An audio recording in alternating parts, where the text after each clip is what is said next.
Oh my goodness. We're live. We're live. I hope people tune in. Me too. Me too, because I think it's going to be a good conversation. I hope so. We always have good combo, though. Yeah, it usually does. Hold on, I'm going on there now so I can share it. So am I. I'm going to go share the shit out of this so people can see what I'm up to and what you're up to. Love it. Why is it taking me out of Facebook to share to Facebook? Oh, I got it. Oh my goodness. You would think I don't know anything about. Well, I don't think I do. I don't know much. We'll go over some things. Because I use StreamYard too, so it's really. I've been learning more and more about it, and I love it. I absolutely love it. Yeah, and like I had Brian Cano on last week, as you know. Oh and, yeah, I know. and and afterwards he showed. I didn't even know. He said, "Here's a banner. If you could put it up when I start to talk about something." I was like, "Okay." I just learned how to do that. I had no idea how to do that. Right. So. Yeah, so I do. I like the StreamYard thing. And apparently there's so much you can do with it. So I'm going to sit down. But I have to do it on my laptop. Yeah. It's definitely easy on the laptop. Definitely easier. So how are you this evening? I am doing good. Look, I'm going to get on the same level you are. I know. That's because we're getting old. And I need glasses to see the comments on the side. I can't prepare with my glasses. So and as usual, go ahead, what? I set up a mini studio because obviously people watching that know me know I'm not in my studio. So I set up a different one, and I stole lights from all over the hotel room that I am in. So I have like a bedroom lamp that I brought in. I went out and bought a ring light so I could have good lighting. But then the first podcast I did Friday night, I realized like you could see the reflection of the lights in my glasses. And that drives me wild. It drives me crazy. I can't stand that. All right, hold on a second. Anthony Holmes, I just have to say hello. What's up, Anthony? And I'm so happy. I followed your whole story, and I'm so happy everything is okay and Dee is home. I hope you guys are doing good and are happy. Yes. And one of my favorite ladies. There's my girl. Yes. Love the flag on your profile pic. Nice. That's awesome. So, look at Tom. Tom, you're there too, bitch. I know, right? I know. He's calling us old. All right, so today, normally I don't, normally I do not have any type of, anything to talk about in my head whatsoever when I start these things. I just say we're going to talk about whatever, right? But today I was thinking about it. I do have a question for you. But first, for people that live, I'll say it again, that live under a rock and don't know who Kenny Biddle is, if you could just, give a little brief little bio. Yeah, just a little something. Where you came from, where you started, how you got here. So basically at the beginning of my, I guess, career in the paranormal community, I was a ghost hunter. I always been interested. I probably have the same story everyone else does that's interested in this. I've always been interested in ghosts and monsters and UFOs and shit like that. Us old people, Tom, grew up on shows like In Search Of. We had In Search Of, we had Unsolved Mysteries, and like that's what I grew up on. So I love that kind of stuff. I got married. We as a wedding gift, we bought ourselves a computer because the internet was still new. Did a search on ghosts, found a ghost hunting team, joined it, did that for a couple years. So at that point, were you doing it because you believed in it, or you were? Yes. Okay. Yeah, I believed it was true, and I was excited that this was a hobby that we could actually do. So I was all in, all in. Fun little fact I never knew. Okay. So moving on, like the more, my big thing was I kept being told like getting a ghost photo was rare. You know, it's hard to get one. You're lucky if you get one. But the more I went out with these ghost hunting teams and like started attending these early conferences, I realized everybody was getting this shit. Like Right. everyone. Are we allowed to curse on this? Yes. Okay. Yes. Just making sure. But Yeah. everyone was getting it. And it was like, what the hell? Why is everyone getting something that's supposed to be so rare? So that got me into photography. I really did a deep dive, started reading about it, learning about it, understanding it. And then I started realizing I was doing everything wrong. And I was making these mistakes. I was creating these anomalies. And that kind of led me more on the skeptical side. And I had self-published a little book called Orbs or Dust. And it was a very small printing. We did it ourselves. Me and my ghost hunting team that is no more. We did it. And then after that, a friend of mine sent it to Benjamin Radford, who is the deputy editor of Skeptical Inquirer magazine. And he called me. We actually connected. He contacted me and told me he liked it. And that's how I discovered him. And then Skeptical Inquirer magazine, which I do have a copy here somewhere. I have one of these. What?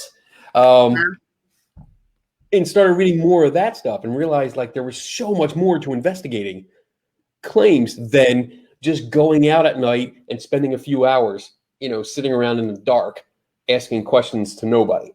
Right. And I know that sounds like I'm picking on ghost hunters. I kind of am, but in a joking way. I mean, I realized I was doing a lot wrong. So I started looking into it more, reading more science, how to do science, the scientific method. Like when you say like you were doing stuff wrong, meaning like how you were collecting your data, how you were investigating, how you were researching and all that stuff. Right. I mean, experiments, what I thought was experiments were not experiments. They were just really amateurish type, I guess, slang term experiments. Because Right. experiments are much more detailed. There are what's called controls on them because you have to make sure that any outside influences don't affect your results. And I wasn't doing that. And even today, I see most ghost hunting teams don't do that. They don't control the influences. You know why I think that is? I thought about this because you bring it up a lot, and I am totally, guilty of doing it. One, I don't keep up with the technology of stuff. So like where all these people are using all these gadgets, I have no clue what to do with half of them. You know what I mean? So so when people are getting like data loggers and doing like all this stuff, over here, I'm just like, oh, I just want to, have my experience. Have some fun. But that's fine. I never have a problem with that. And maybe that's a misconception when I have interactions with people. Like if you just want to go out and just ghost hunt, just have fun. Yeah, that's cool. It makes you happy. By all means, do it. The problem I have is when you take that, I just want to go out and have a good time and turn it into, I'm going to lecture other people and teach them how to do this. right. And that to me is passing along misinformation. It's not, that's a difference. And that's what I have to step in. That's when I have to say something, because most of the time, unfortunately, it's wrong. And it's not just me saying it's wrong. It's the process of science and data collection and methodology that says, no, you're screwing up. Yeah. That's why I tend to stick to, the fun paranormal events and helping people because I'm basic 101. You know what I mean? Right. As far as, I can do the paranormal side of the investigation. I'm not good with the scientific side of the investigation. Okay. So like that's where, I'm, you know what I mean? Like what do you mean by that? The paranormal side versus the science side? So I'm going to flip the interview onto you. Yeah, I see this. So I tend to like me, I can't explain it. So I can't explain why I will hear, clairaudient. Okay. If you want to put a term to it, where I will hear a response and get it on a recorder. but then there's 3 other people in the room that didn't hear it, or nobody said anything. So for me, you mean you get it on the recorder at the same time you hear it? yeah. So you'll hear me say, like, I'll hear what. So an example would be like, we were investigating somewhere, and there was like 5 to 6 people of us in the same room because it was small, and I heard someone say "screw it" in a real weird voice. So I said, "Did somebody just say screw it?" And everyone's like, "No, I didn't." I said, "Did anybody hear that?" No. And they're like, "Well, what did you hear?" I said, "It sounded like," and I did it exactly the way I heard it. And nobody heard. And everyone's like, "No, I didn't hear it. I didn't say it, whatever." So when I went back on my recorder right then and there, you heard it, and then you heard me say it and say it exactly the way I heard it. You know what I mean? I would not classify that as under clairaudient, because as my understanding of it is, it's more of a psychic thing where somebody would hear it and no one else would, and you wouldn't be able to record it. But you're recording an actual sound, right? Which means that it is a physical sound, right? There was some kind of vibration going through the environment. Yep. And vibration, when I say that, everyone that's watching, I'm not using it in the metaphysical bullshit way. Sorry, throwing it out there. I'm saying vibration. That's what sound is. Vibration through a medium. It's vibration through the air or through the solid materials of walls and stuff like that. That's how sound travels. So that's what you're actually picking up, because it vibrated the diaphragm in the microphone on your digital recorder. So it's an actual sound. The reason you might have gotten it and nobody else did is maybe because it was more towards where you were, like behind you, as in if everybody else was spread out in front of you and you were like sitting here with a recorder and it picked up something way behind you. So maybe that's just speculation because I wasn't there and we don't have all the facts. So I'm thinking out loud because I can't help it. My brain just keeps going. As soon as I hear a claim, I start. So what I mean by the paranormal side is I believe in the paranormal. You know what I mean? So for me, I've had experiences and, training and this and that. So I can investigate on the paranormal side of things is what I mean. Meaning, I know the, do's and don'ts and this and that, and, how to, with an environment. Whereas you're a ghost hunter. You're a ghost hunter. Yeah. Right. So that's the side that I know. I don't know the scientific side, the stuff that you do, you do. I mean, I know the basic stuff. I know I'm going to tag if somebody coughs, sneeze, moves, whatever, it's saying like, oh yeah, this was me, that was them, this was her, whatever. But the data loggers and all that technical stuff, not me. Mm-mm. That's very technical. Not my department.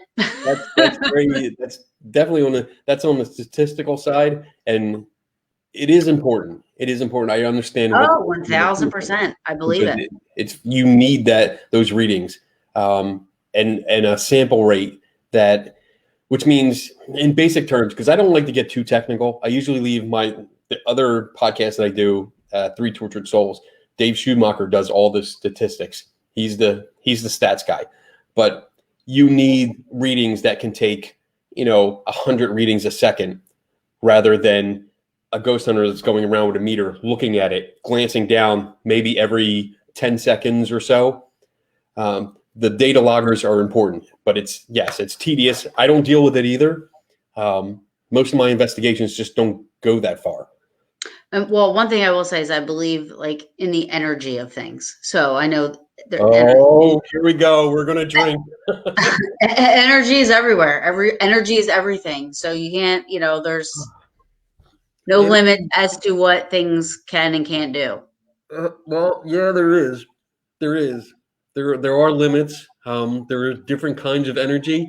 The metaphysical energy that you're talking about is. No, I'm talking about all energy. All energy. Yeah, and there's different types. Right. Kinetic energy, potential energy, stored energy, radiation. These are all different types of energy. But unfortunately, the problem that I have with that term is that in the paranormal community, it's a placeholder. It is a a filler, because if you can't explain something, people love to use the word energy. That I feel it's energy, or it's using the energy of my radio or my body heat or something like that. And that's not a correct statement. Because energy is defined as the ability to do work. So if you're going to use a phrase that includes the word energy, you should be able to substitute the ability to do work for the word energy and still make sense. Right.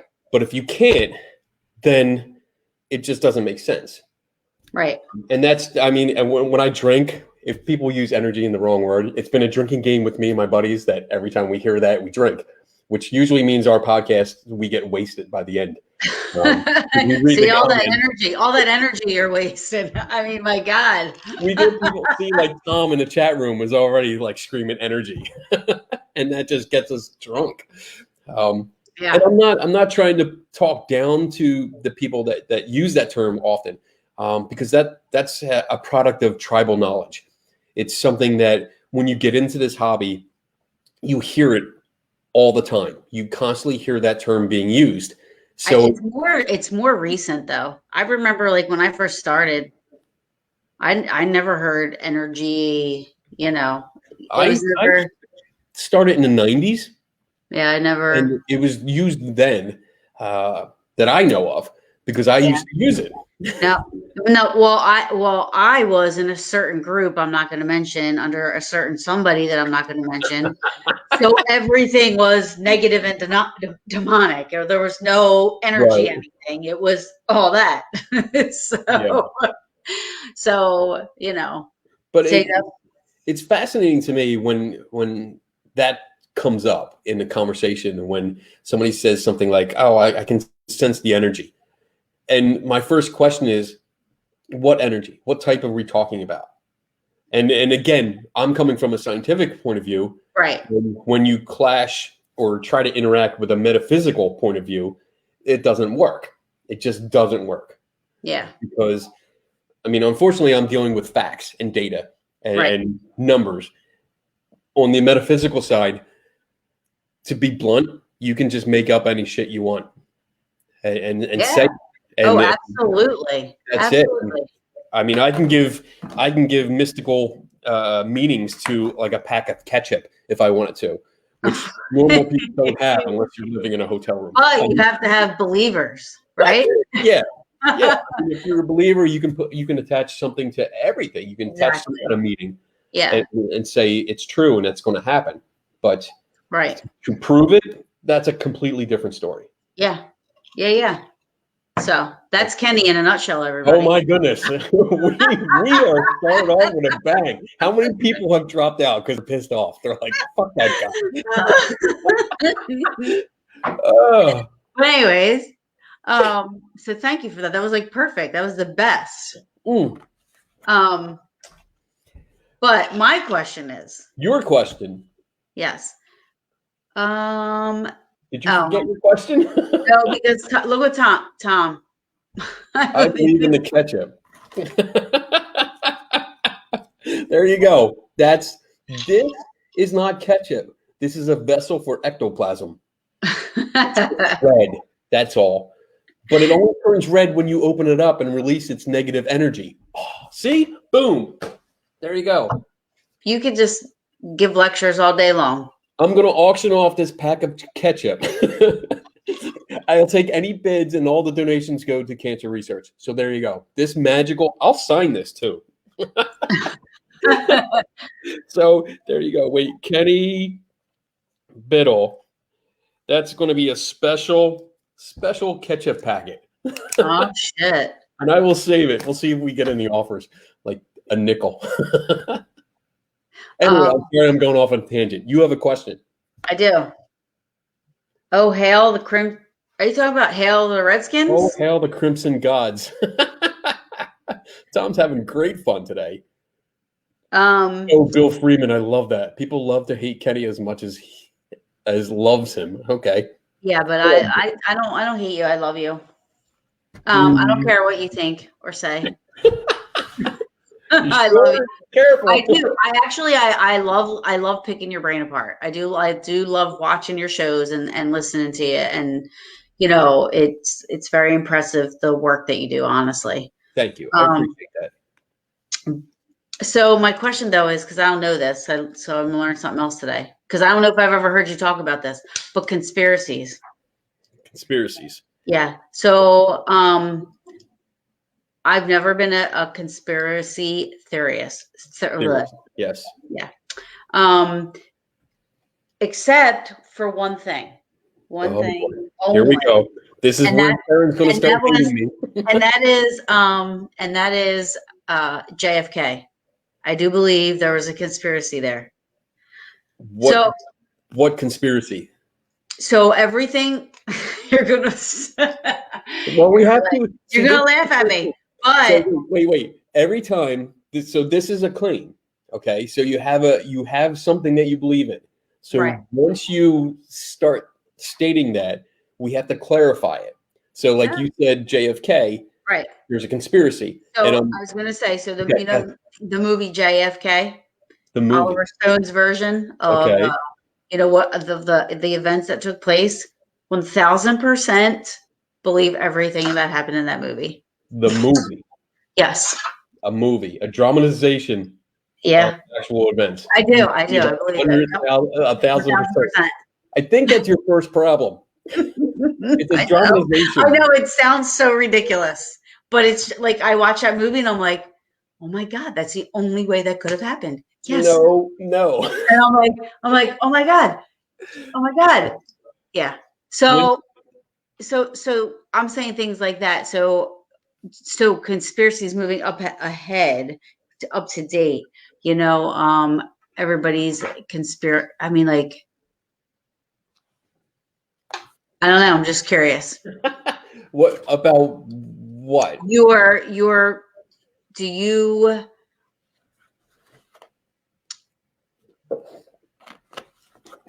What do you think about the conspiracy people or conspiracy, or have you ever thought of, something that you might have thought was a conspiracy, or the government was involved, or, you know what I mean? Like people like that. I don't fall into, and we call it a rabbit hole. I don't really fall into the rabbit hole of conspiracy theories because there's so much that would have to be involved with conspiracy theories. These are not, and it really depends on what we're talking about. So if we're talking about JFK, and I'm guessing like the magic bullet and stuff like that, I guess that's what you're referring to. Maybe multiple shooters. There has to be so many people involved to plan this, to keep so many people quiet. It's very, very difficult. And one of the things that tips me off about conspiracy theorists is that when you use a phrase like, that's the only way it could have happened. No, that's not true of anything, really. I mean, there are multiple ways something could happen. And if we look at all the evidence, and I think that's the issue. Most of the time you see something, and this is not just you, this is everybody, this is people in general. When we see something that fits our preconceived notions, what we already think is true, when we see something that quote unquote validates it, which it doesn't validate, but we think it validates it, we accept that as true. Right. And if we see something that goes against it, like if you see this, you watch that Oliver Stone movie and you're totally on board with it. But if you see a different version by somebody else and you're like, no, that's not the way it happened. That's a perfect example of what's called confirmation bias. And that means I don't do that. I'm very open-minded. So if I watch something that would contradict that, I'm like, okay, but I still believe that this. You still believe it. So you're still falling under that. I'm not like, I don't get all mad and stuff. I'm like, okay. No. Confirmation bias does not mean you get mad. It means that you accept the things that follow your train of thought already, and you reject the things that do not. Mm-hmm. And it's completely subjective. You're doing it because you already have this idea, and you don't want to destroy that idea. So, like another example would be if you go into a place that you think is haunted, and you walk in, you hear a noise in the back, you go back there and you don't find anything. There's nothing that would have caused this noise. And this noise was like a big bang. And you're like, holy shit, that was so loud. And you're expecting like a piece of furniture to have fallen over. Right. And you go back into the room and there's nothing there. Right there, most people would think, okay, that confirms what I already knew, that this place was haunted. That would be a little confirmation. But if I walk in later and say, oh, no, that was me. I came in the back door and slammed the back door. And if you were to say, well, no, I don't think that was the right time. No, I don't think so. That's confirmation bias, because there was a logical explanation. There was a different idea. And then you rejected it just because you didn't want to believe that there was a natural explanation. And again, I see what you're saying. Situation. Yeah. Yeah, that's not me. I would totally like, no. I would be like, okay. It's everybody. We all do. No. If that situation happened, I would take it. That's what happened. The door, you slammed the door. And again, it's a hypothetical situation that I'm not saying that actually, like, I would put you in that, but that's just a situation to demonstrate what confirmation bias would be. And when you watch a movie, and again, it comes back to a dramatized movie. It's a movie. I know. It's not historical facts. Well, there are facts in there, but it's still a movie. Look, and it has to be dramatized for entertainment. Yes, Rich. What is it? Is there a government cover-up to counsel the true facts in his situation? To conceal? I don't know what that word means. I think we like conceal the truth. Oh, maybe conceal. Yeah. Yeah. Yes, I think so. I don't know. I mean, that's not. I remember looking into that when I was younger in high school. Me too. Because my history teacher was obsessed with it. Well, my history teacher made me obsessed with it. Yeah. Like I literally read when I was younger. I was so into it, and even then, I remember thinking, and when I said about the movie, I was exaggerating. Like I'm exaggerating. Okay. Like Yeah. It's hard. I mean, when I do think that there was something that So anyway, that's the only thing that I've ever been a conspiracist of. You know what I mean? Like I'm so I don't know how to explain it, but that's like conspiracy so theory. hardcore. Yeah. I'm so hardcore about it, but everything else, like nothing else, like really, right. Has ever been, It's funny. I've dealt with several different types of people. I've dealt with like flat earthers, who are just and I don't understand it. It's very difficult to have a conversation with a conspiracy theorist. You can try, but most of the time, within the first few minutes, if it's going that direction where it has that vibe, like, okay, this person is not actually listening to me. They are when they're already talking before I'm done talking. First of all, that's a big no-no. I hate when people talk over me. We will end the conversation within 30 seconds. That'll be over. I'll just simply walk away from you. But if we're talking and trying to have a conversation and you keep talking over me and you're not listening to what I'm saying and just throwing out repeated facts. And I mean, we can actually verify it. We can take our phones and look up stuff now. We can Google it. And then that presents another problem too, because you have to actually filter out bad information from good information, bad sites that are conspiracy theory sites, as opposed to academic sites that might provide good scientific hard research. So dealing with a conspiracy theorist, it's very hard, and I don't try to engage it too much. So let's take a flat earther, for example. Is it just the earth is flat, or are there other things that people like that are, think are conspiracies? Like, is it just the flat earth, or is there like... You mean, do they believe in more than one conspiracy theory? So I found that most people that subscribe to one usually just subscribe to others. They usually have their favorite, but they will usually subscribe to others. Flat earthers, yes, I've met a few of them that are completely like the world is flat and that's fucking it. I don't get it. But also aliens visit us all the time. So But they won't talk much about that. They'll talk about the flat Earth, and they want to tell me how stupid the rest of us are for thinking that it's round. And it's funny. I mean, if you want a good resource on conspiracy theories and people that are in them and how they get out of that rabbit hole, I would highly recommend a book called Escaping the Rabbit Hole by Mick West. He's a friend of mine. I've known him for a couple of years now. He's also a fellow at the research, the Committee for the Committee for Skeptical Inquiry. So he's not only a fellow, but he's also an editor there. He's a science writer, and he's dealt with conspiracy theories for years, and unraveling them and talking to people that have gone from conspiracy theorist to understanding that they were conspiracy theorists and coming out of that rabbit hole. So definitely a fascinating. I mean, if anyone's interested into it, I definitely suggest it. I've read the book. I love it. But that's so what category do flat earthers fall under? Because it's not like it's not government. You know, like you have like these people that think the government, everything's the government.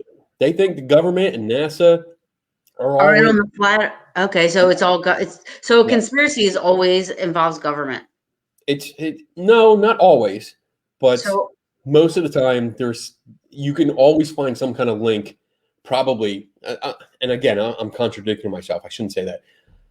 You can usually find some kind of link to government cover-up, but not always.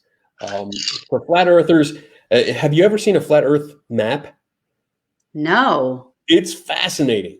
It's fascinating because what they did was take the United Nations logo and made it their map, because the UN logo actually flattens out the world map, and they changed a few things. I think Australia is missing because flat earthers don't believe Australia exists.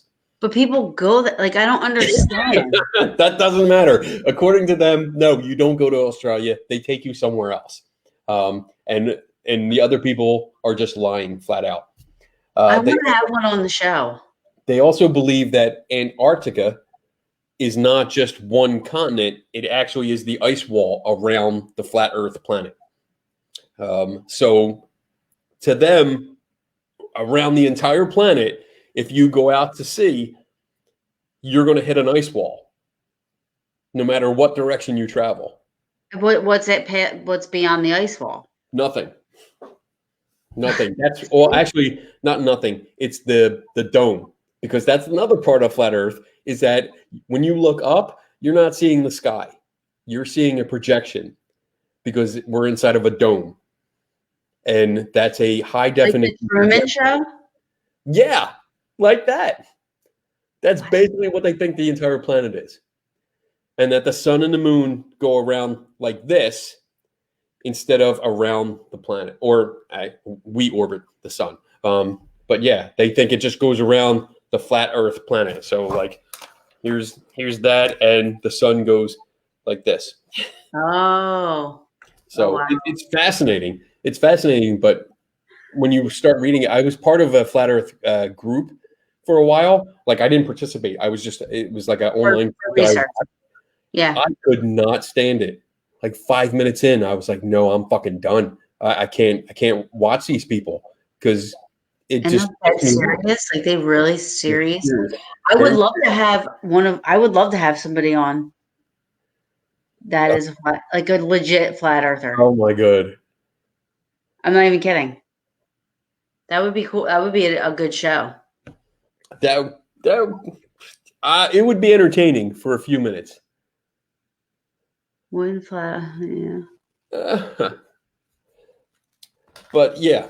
So wow. What else we got? We got? I see some people in the chat room. That's nice. No profanity, please. Dana. Nope. Dana. What? Queen of it. Yeah, Dana. I've been around you. I know you cuss a lot. I think I have to ask Rob to make me another drink. I don't have the luxury of having a Jug. Yeah, well, that's what you got to do. You see, you get the jug, you fill it with a little rum, and then you're good to go for the whole show. You're good to go. Yes. You maintain that buzz. Uh, Yeah. I see that Rich commented asking, wouldn't a flat earther also be a government conspiracy theorist? Yeah. Yeah, Yeah. Yeah. yeah, because all governments, according to the flat earthers, all governments are involved in this. Because, What? I um, got one. go ahead. No, go.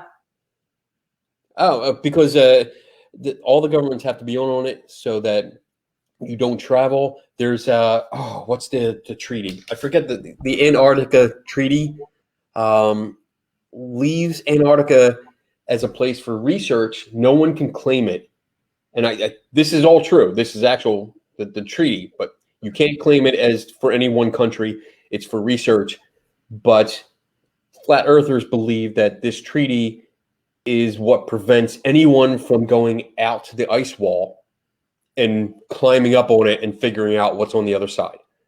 Wow. So that's the excuse, because the constant challenge to flat earthers is, hey, if there's an ice wall around us, let's all get on a boat and go out to it.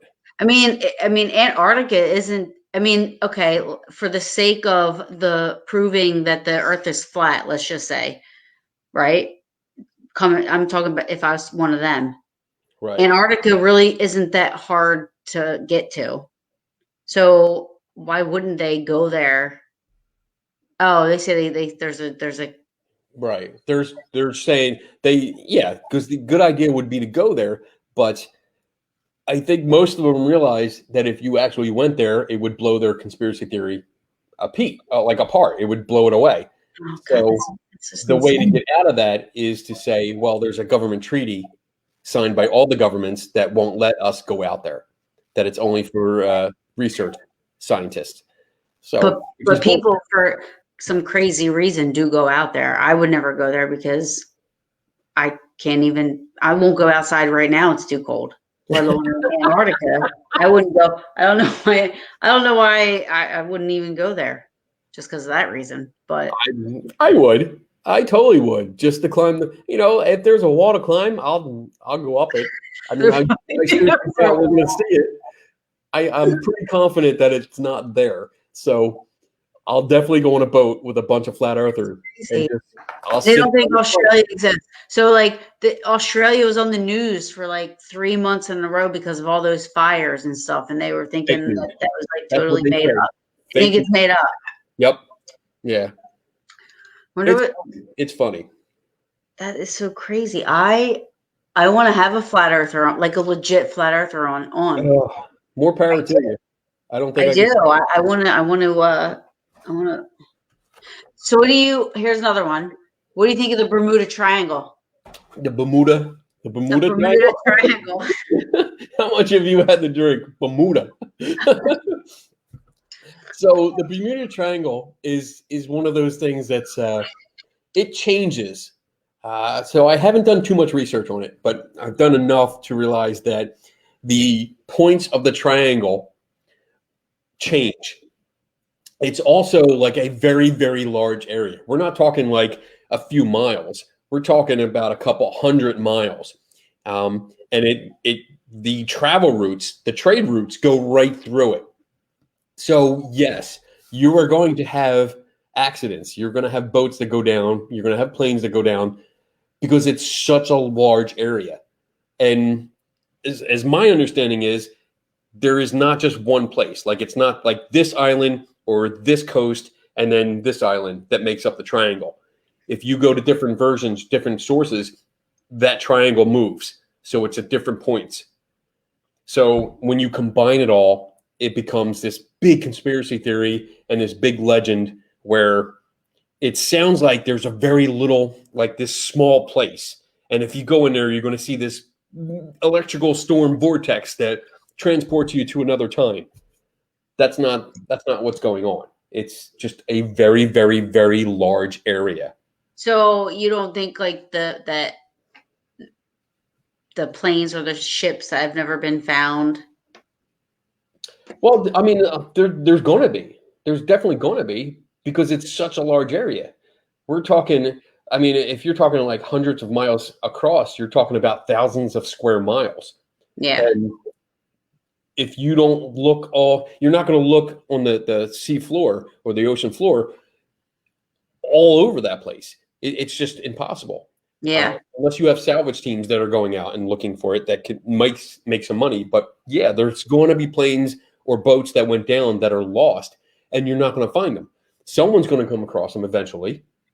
You know, because you still see that. You still see that today, where we're finding World War II planes in the water, and it's just because sometimes dumb luck, sometimes it's a salvage crew or I guess you would call them more or less a treasure hunting crew that's not really looking for treasure, but they get fascinated by this story of a squad that goes down, and they start researching all the records to find out where possible locations are that they went down, and they start searching it. Would that be some sort of an archaeologist? I don't know if that falls under archaeology. I actually don't know. I can't answer that because I'm not an archaeologist. Yeah. I mean, I usually associate archaeology with digging up places, not exploring the seafloor because it's not really, I don't know, because archaeology is more or less, from my understanding, it's digging up ancient areas, ancient places, locations, like in Egypt and stuff, places, rather than, it's more, I think when you look for lost like aircraft or boats, it's more of recovery because it's there. We know it went down. Right. And someone's just trying to find it. And so I don't know if there's an archaeologist that's watching, let me know. I'm going to write that down because that's a good question. Yeah, I wonder. I don't know. And maybe because it's water, it's like a certain type of archaeology, but it's called something different, Right. Yeah. So I'm definitely writing that down, and I'm gonna do some digging later to see if that's considered archaeology, because that's a real good question. Damn. Man. So yeah, so then sounds like salvage. Salvage, yeah. I mean that's oh yeah, Rich said yeah. It sounds more like salvage and recovery. I mean that's what salvage is, recovering.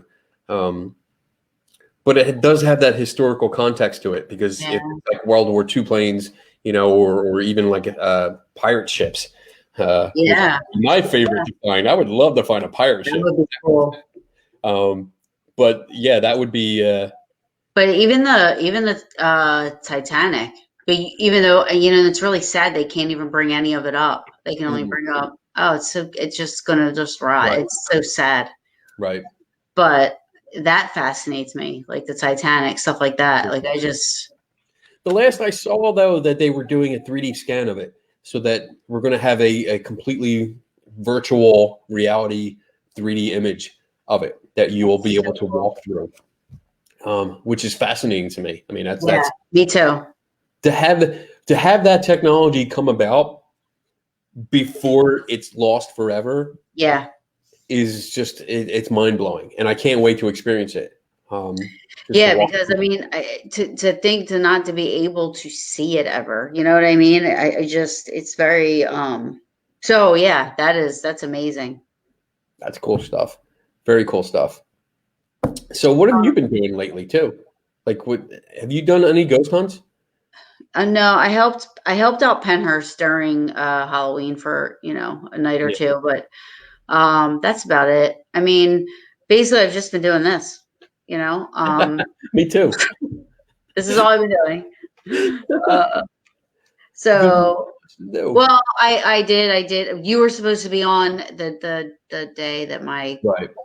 And so I've been, going through a little bit of that. So that's been a little bit really tough. So, but I mean, other than that, this is all, I mean, COVID again is just messing everything up again, right. Yeah. And now everybody's worried about phenomenology already, because that's supposed to be Right. February.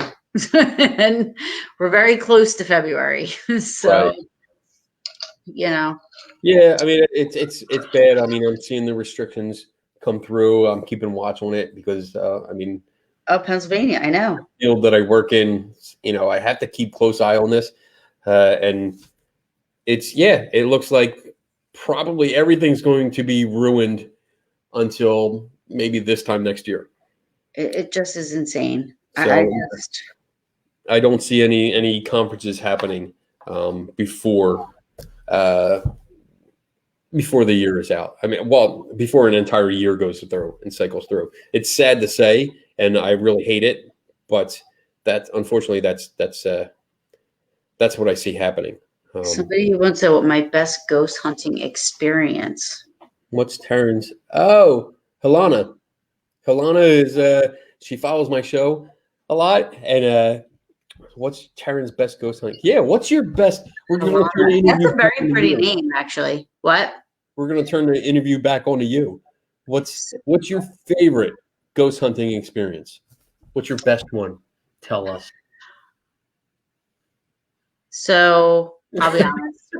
Go ahead. I hope so. It was. I went my first or second phenomenology. I went by myself, and now this was before I was like a part of the group I'm not going to mention, and I was an enthusiast. I really wasn't involved with anything, and I signed up for one of the ghost hunts at Farnsworth House, and the last 15 minutes of the night, I was in the basement of the Farnsworth House with Jeff Ballinger and Robert Murch. Okay. And it was the funniest damn 15 minutes of my ever. Like, hands down, was the best experience ever. They made me laugh so hard. They were hysterical. Jeff Ballinger was so funny. So it really has nothing to do with ghosts. It was honestly, I was ghost hunting, but I just so happened to, you know what I mean? And that was probably my most memorable experience. Ghost hunting. Yeah, you can't. That's not an answer. All right, so a ghosty one. I don't even know. Wow, like you're in Gettysburg, a Gettysburg story. Wow, who would have thought? Well, that's where you would have come up with something in Gettysburg. There's so many in Gettysburg. You're Gettysburg biased. You're a Gettysburg whore. That's what you are. Yeah, 1,000%. Yes, 1,000%. So if it has to do with ghosts, my God, I don't even know. Or spirits or whatever you want to call them, I don't even know. But you ever run screaming out of a building? No. No. Okay. No. Yeah, no. I don't. Very rare do I go into a place. I'm not somebody that can go into a place and feel things and see things and describe things and Okay. It usually happens to me maybe once in a while. So I'm just like investigating. I can't explain it. I want to have the experiences, but I feel like I repel things. That's my job. I do that. I don't know why, but I repel ghosts and spirits and demons and stuff because they never show up when I'm around. So a lot of times, like if something happens, it's I'm not really. I don't want to say I'm not ghost hunting because I've had experiences ghost hunting, but there's just been such different stuff. Right. Different things. Pennhurst, I was at Pennhurst one time, and the only way I could explain what I saw, because I usually don't see things, was I saw something that looked like in the movie The Predator when he's like water, he's goes to shoot him. Camouflage, yes. Yeah, but he shoots him, and then you see him. He looks like this jelly water. Yeah. That's what I saw in the playground at Pennhurst. I saw. Oh, the outside playground, right? Yes. Yeah. Cool. I can't. I seriously was looking at it like, am I really? Like, I'm still in disbelief of what I saw because it just didn't make any sense to me. So were you using? Was this late at night when this happened? At Uh, night. Yeah. at night, yeah. Anybody else see it? No. No. And I don't know if it's because I was like, Hi.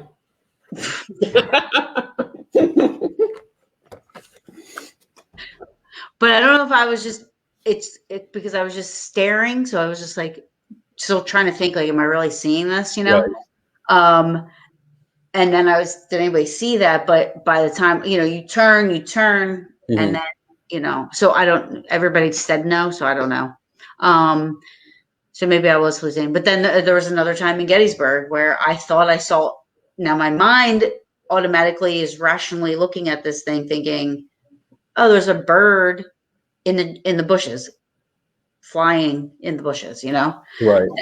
and then as you're watching this happen more, the bushes aren't moving, and it wasn't making sense. You know what I mean? So then it comes to then I'm like really seeing it. It was like the shadow, something going, coming from behind the bushes, going back, Right. and by the time I realized what it was over with. So it was literally like 30 seconds to a minute, if I were to guess. That's interesting. I found like my observation of eyewitness accounts, and I actually just talked about this last night on the Three Tortured Soul podcast that I do. That was our topic of discussion: eyewitness accounts.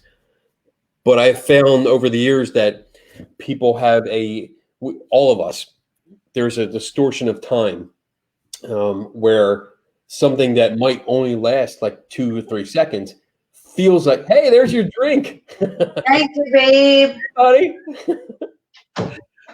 So like something that's only a few seconds long could sometimes feel like 30 seconds to a minute. Oh yeah, for sure. And distance, size of things are distorted. It's amazing when you actually like really get down to the nitty gritty of investigating and measuring shit to realize like somebody could say, oh, well, I saw it and it was like 10 feet away from me. And then when you do the measurements, you find out it was more like 40 feet away from them. And then with size, there's a lot of estimates with size, especially with like Bigfoot sightings and Loch Ness kind of sightings, lake monsters, which are always fun to look into. People usually overestimate the size of something. Yeah. They look out into an area, and if it's like, especially with lake monsters, I mean, you have this huge lake, and you're looking at this one little thing that's in this lake with so much water around it. It's easy to overestimate how tall something is coming out of the water. Sure. I also see it a lot with Bigfoot sightings, especially because I have investigated several of those, and it's people constantly say, well, it's 8 feet tall, 10 feet tall, and more, and you actually go out to the tree, and they say, okay, well, the Bigfoot came up to like this branch, and you go out and measure it, and it's only like 6 feet off the ground. So size and time and distance, three things that I'm a stickler for. So when people, and I'm not picking on you from your story. No. I agree with you. People say that kind of stuff. It's like, okay, let's stop right there. Let's look into this a little deeper. Yeah. It might not be as big or as close as you think it is. And we want to determine it because these are details that are important when you start investigating. I really do agree with you on that whole, and I don't necessarily, I don't believe in stuff like that either. So like the crypto stuff. Right. I don't knock anybody that believes in it. I just, me, myself. I'll do that. Myself, I just don't believe in it. And, I did go Bigfoot hunting once, and it was interesting, but the people that I went with believed in Bigfoot, and I was on the side like, yeah, no, that's not hair. That's. I think I had a beneficial, I guess, introduction to Bigfoot hunting with because when I went out, I was already like more of my skeptical self. But when I went out, the first ghost hunts or Bigfoot hunt, I'm sorry, Bigfoot hunts that I went out to, I went with a friend of mine, Eric Altman. And if you don't I love know, Eric. Eric is, I love Eric. Not because, he's a friend of mine, but because he's just dead fucking honest with me. We went out. He was organizing the first Bigfoot conference in Pennsylvania. I went out. My wife and I went out, and we had some friends come out with us. We're out there at night during this conference, and the first question I asked him, because he was talking about tree knocks, and when you bang on a tree and you hear tree knocks, people think that it's Bigfoot. Mm. And I asked him, like, point blank, dude, do you really think it's a Bigfoot, or is it just another Bigfoot hunter thinking a Bigfoot's doing it? And he's like, Good question. honestly, I don't fucking know. And then I asked him about the Bigfoot calls, because if you watch shows like Finding Bigfoot, which never do, let's point that out, they never do. Same thing with Curse of Oak Island. I can't. Oh, don't say that. My wife loves that show. I'm sorry, Donna. I love you, but I hate it. I think it's one of the most ridiculous shows out there, and I make fun of it when she puts it on. oh, I love her. Well, So- okay, so I like The Bachelor and The Bachelorette and The Bachelor in Paradise, so everybody can make fun of me for that. But go ahead. But Go ahead. yeah, when I asked him about Bigfoot calls, he was straight up, and he's like, I don't know. I don't really believe it. Some people say it, and that's what I'm telling you. Other people say it. I'm not really sure about this. So from then on, like we've had conversations. I've been out to visit them. Not too long ago, they had a festival out in Lancaster, Pennsylvania, and we went out and Eric was there. So we met up with him and talked to him a little bit. But I love talking to Eric. He's he's knowledgeable. He does his research, and him and I can actually have a conversation. And like we were having tonight, where I would stop you and say, what about this? What about this? Mm-hmm. Like you listening and saying, okay, that's plausible. He does the same thing. He doesn't deny it. He doesn't like try to fight me on it, and he considers it. And I think that's the beauty of a good conversation, when you can have different beliefs. We don't have to believe the same thing, but if we can talk and you can say something and say, well, that's interesting. That's really interesting. And not just, I'm not kissing your ass. Right. That is interesting. And then likewise, you can say the same thing, like, oh, I haven't considered that. That's a good, okay, maybe I'll think about that.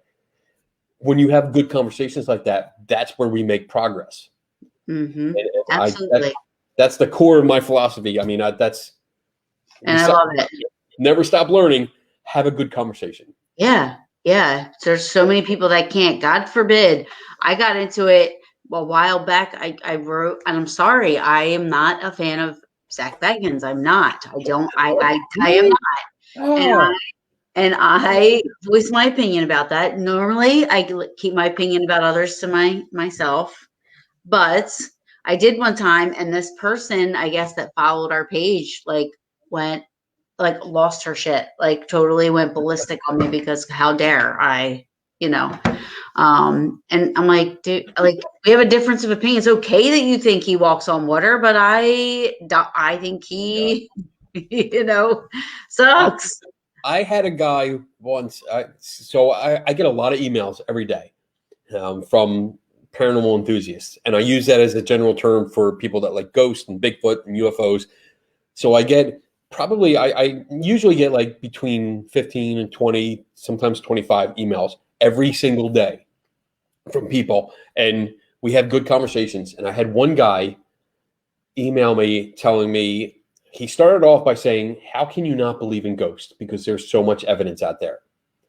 And not being a dick, not trying to be sarcastic, I wrote back to him and say, all right, there's a lot of stuff out there. I wouldn't say all of it's evidence, but please, if you can pick out like your best evidence, let's discuss it. What do you think? What do you consider to be the best evidence of ghosts? And then we'll dive into that, because that way my thinking is, if we can take the top thing, like your number one spot, if we can find an explanation for that, maybe it'll kind of rattle your world and say, Right. shit, maybe I should rethink some of this stuff. Mm-hmm. Not necessarily give up your belief completely, but let's start thinking about this shit. His response was, there are, and I forget the number of how many seasons, but there are like 10 seasons of Ghost Adventures. That should be your evidence enough. And and I had to read the email. It was only 2 lines, but I read it like 10 times. Like, did he really write that? 10, Wow. all these seasons of Ghost Adventures, and that's your proof? Wow. This is not a conversation that I'm going to keep going. No, you can't. That's so unintelligent. Like I did keep going with it because I can't. My wife will tell you, she can attest to it. I can't let things go like that. That's the easy one. That's an easy one. It's not, though. It's Why? not. Why isn't that easy? It's dealing with a conspiracy theorist. Yeah. You know, and I mean, I noticed there's at least one conspiracy theorist in your chat room. I won't name names, but I'll tell you after the show. But you're dealing with conspiracy theorists because they have this conspiracy that Ghost Adventures and Zach Baggins are legitimate. They are true investigators. They use science. They do this. Every piece of data that they provide is. Oh my God, Megan, you're awesome. I love you. Sorry, I had to. And then she said this. Oh, that's right. That's right. Mm. Oh, and look, yes, Donna. Make sure we message each other. We have to message each other. I can't deal with it. We have. She usually goes up into the bedroom and watches that upstairs. Why can't you watch it with her? It's amazing. I can't stand it. You know what? I know. It's like the drama is insane, and for some reason I can't stop. I'm constantly like, I don't watch sports at all, but you know how sports people get pissed off and they scream at the TV? I watch those shows and I'm like, you crybaby little bitch, shut the fuck up. I know. I can't stand it. I know. It's insane, but I can't stop watching. I can't even, like, if she's watching it while we're laying in bed, I can't even, like, lay on my side, read a book. I can't do it because I get so frustrated and so pissed off. I'm like, this is ridiculous. This entitled little fuck. Yeah. I don't care about him. And I hope he cries. I hope he goes home crying. I really do. Oh my God! But don't you want to? You know you get curious. I can't see. You know you get curious. You know every once in a while you're like, hey Donna, what happened with Eric? Nope. Did he? Mm-mm. Here's a question I can't answer because, like I said, I don't believe in crypto stuff, so I don't know about it. Oh, all right. So Halana says, cryptic question: are dogmen the same as werewolves? No. I don't know the differences. I honestly don't. I'll ask my buddy Eric because I know he's actually talked about that before. But I think the dogman is like a specific local legend. I don't think it's like I've never heard of the dogman. Yeah, there's a lot of if you start looking into cryptids, you'll find that there's a lot of local legend monsters. I don't believe in the Jersey Devil at all. Well, that's one. The Jersey Devil is definitely one. The festival that I talked about where I met with Eric a couple of weeks ago, that's the Albatwitch Festival. And it's based on a creature called the Albatwitch, which is a 4-foot tall Bigfoot. So it's the same as a Bigfoot, except 4 feet tall. So I call it. I never even heard of it. I didn't until this festival came up. There's another gentleman, Rick Fisher, another friend of mine that runs it. And oh my gosh, would he come on the show? I want to talk to people that believe. I'm sure he would. I want a crypto guy. I want a Ouija board. I asked Bob Murch, but Bob, the scheduling, he said he's just not doing shows now, so that's fine. But like somebody with the Ouija board, I want to know what you know. Right. Right. But I yeah, just want to talk to people like that. I think, and don't quote me on this. I'm pretty sure the Dogman is a local legend, local folklore kind of thing, and not something that's widespread.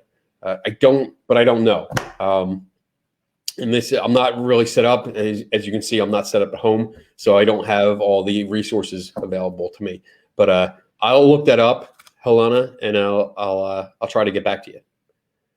But Wow. yeah, the Alba Twitch is fun. I mean, I just saw that Rick Fisher posted about the festival for next year, which is I think September of 2021, if we're still allowed to hang out. But it's not that far away. I think you would enjoy it. I think it takes like an hour to get to the location, and it's a festival. They have vendors and they have speakers. Eric Altman's out there. I know Rick Fisher does it because Rick was like he had a museum out there about like paranormal stuff, and he actually gave me some advice when I was working on my museum. So good guy, both of them good guys. Yeah, Eric. I love Eric, but I don't know. I don't know Rich, but I like I said, I would love to have somebody on that is like what, yeah, because I don't, it's pretty cool. I mean, it's we went out there and actually walked the park. There's a national park, Chickies Peak. That's what it's called. Like Chickie and Pete's? Like Chickies and Peak, yeah. I mean, it's just like that. Chickies Peak is what it's called. And you go out there and, I mean, it's you walk through the paths of the park. It has a beautiful overlook of the river that's out there. I mean, it's absolutely gorgeous, the scenery. But the legend is that, I don't know how much time you have. Do you have to actually stop at a certain time? I don't. I used to, but I don't anymore. Oh, fuck. We're going all night, baby. So the Alba Twitch, the legend of the Alba Twitch is that when people used to have picnics in the park, these creatures, these 4-foot tall creatures would be in the trees and they would climb around. I call it a Littlefoot. I like Littlefoot better, but that's good. But they would come down, they'd climb down out of the trees and steal apples. They were known for stealing. Yeah, I saw Donna said yes, and it eats apples. Yeah, and they would steal them and run back up in the trees, and that's how the legend started. There's been several sightings, reported sightings. I don't know if they're actually legit or not, but there's reported sightings. Rick Fisher himself had sighted one. He actually sent me a sketch that he made of one of these, of his sighting. So he saw it. He claims to have seen it. And I interviewed him. I talked to him. Do you believe him? That's a good question. Do I believe that he believes he saw one? Yes. Oh my gosh, Rob says that to me all the time. Because that's the way it is. I mean, people, if you have a story, see when all right. So this is a good topic we can get into. When someone has an experience, yeah, they had an experience. I don't doubt that. Right. Was it paranormal? Was it a creature? Was it mistaken identity? I don't know. Well, how do they know? That's the thing that we have to find out. Right. Like I do it all the time with myself. I don't know what I saw. What did I see? But yeah, so you have to think about it. Right. And you have to go back and trace your steps. You have to see if you can recreate it, and see if there's any clues there. Like, did you actually see a shadow figure? Did you actually see a creature? I don't know. We do make mistakes. We do see things that we think are there. I mean, how many times have you or anyone else that's watching, how many times have you walked past a room and thought somebody was sitting in there? And then you do a double take, like look back and there's nobody. But did you? Did you see somebody or did you not? Exactly. Most likely you didn't. Because if you immediately go back and look and see that no one's there, it's usually the result of an optical illusion. But, and how? Right? And how? I mean, you can usually, well, for me, I usually figure it out. I mean, I usually go back and like, all right, walk back a few times and then. Right. I do the same thing. Yeah. I can see like if I'm walking by a room and this chair is positioned a certain way and then a potted plant is on the windowsill behind it. So when it lined up for this brief second, it looked like a body and a head. But now that I get a good look at it, I know it's not a person. Yep. And that's happened to me a couple of times. So now I know what it looks like now. But there was times where I thought I saw something, and then I would go back, and it would be like the way my hair went as I walked. So it was like something like went like this, and I was like, "Oh shit, okay," So I'm like, wow. So yeah, so I know there's been times where I thought I saw something, but I was able to quickly. You were able to explain it. You were able to find an explanation. You recreated the events and the circumstances under which. Absolutely. And you solved it. You solved the little mystery, which is good. And we need more of that. I mean, how many times do you go on? How many times have you been on a ghost hunt and someone says they saw something over there and then they don't do anything? Right. I hate that. I can't stand that because it's like, what the fuck are you doing? If you call yourself a paranormal investigator, you got to go there. It's in the fucking name. Yes. Investigate it. Yes, absolutely. So get off of your ass and go over to where you saw something. And see anybody that has investigated with me, hands. I swear, I walk into a room, and nothing is sacred. I will open drawers in private houses, everything. I will open everything. I will look. I invade privacy. So, and I sit in a room for a couple of minutes. I wait. I investigate and then investigate and investigate. I don't know. Maybe that's why I don't really experience. If somebody says they hear something over here, I'm too busy investigating the area, the room, seeing what's in there, So I think a lot of ghost hunting teams are they're in it for the fun. And I'm not saying that in a mean way. They're in it for, it's a hobby. It's something to do on the weekends. It's to go out. You have these fun experiences. Even some are scary, but they're still fun. And it's entertainment. And I'm trying to generalize it. So I'm not saying like you're just out there for a good time. But that's basically what I'm saying. They're out there for a good time. Mm-hmm. And well, I know for sure for me, like when we do, locations, whether it be Penhurst or, wherever, that's definitely for fun. Yeah, for sure. Yeah. I mean, when I go to places like that too, I'm more, part of it's fun. Part of it's like, okay, there's a lot to explore. Like at Penhurst, there's a lot to explore. Oh my gosh. Yeah. And I want to see it all. I want to, and I know I won't get there in one trip. So I want to see it all. But I think it's time constraints because usually it's like 4 or 5 hours maybe that you're there. So it's more of a routine where it's like, let's go here. We'll sit and wait. Something happens. Cool. Let's go to the next place. Something happens. Cool. Let's go to the next place. And there's no time spent investigating the experience to see if it actually was an experience. That's wrong. Let me rephrase that. There's not enough time spent to see if the experience was genuine. Right. Whether it was a mistake on our perception, or was it something in the environment, or was it really something that we can't explain for now? And we have to be careful with that phrase, because when you say it can't be explained, you run into a little issue there because maybe you can't explain it. Maybe I can't explain it. But if I call a friend and relate all the details, maybe they could explain it. Mm-hmm. And I think that's a misconception among all paranormal. And again, the person I think would have to be there. I agree sometimes. And I mean, if it's something that's I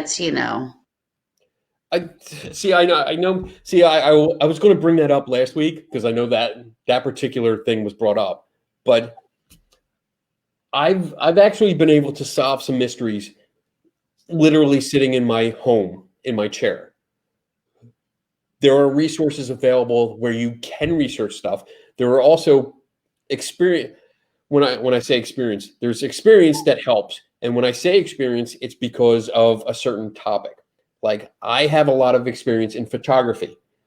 I can look at some details that you might overlook. Right. And so if you present me with a photograph, I'm not just looking at the anomaly that you're pointing out, saying it's a ghost. I can look at shadows and angles and different details and pick them out and say, okay, this happened, this happened. Your camera settings were set here and here and here, where a layperson that's not familiar with photography would not be able to pick those out. Right. So, and I mean, a lot of my stuff is done with photography with video because I have that experience and I can pick out artifacts that others won't do. So when the excuse comes up that you weren't there, I don't necessarily agree with that because I've solved cases without being there. And I have all the evidence that I need I have more than enough evidence to provide or support my conclusion. Yeah. So, I mean, I guess that's true in a sense. I mean, I've if I've had like private clients where just talking to them on the phone was able to calm the situation, mm-hmm. to where we've never, I'll tell you, out of all the private, since I've been just like by myself and like having like just people help me with like private cases, I haven't had to do an investigation at a house yet. We've gone out there and have, whatever they thought they were experiencing or whatever the case may be, there were ways that we gave them to be able to handle the situation and things are fine. So, and that which to me is my goal. I don't want to go and have to investigate a private house. I don't want to have to do that. I want to be able to help people. Yeah, that's a topic that has its own discussion. I don't agree with ghost hunting groups doing private investigations, private homes.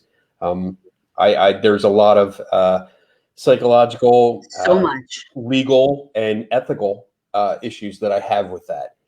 Yeah. And I've talked about it a lot before. It's too late in the show to actually really get into that. Yeah, but yeah. There's definite concerns and liability factors that get involved. So I discourage people from doing private residences.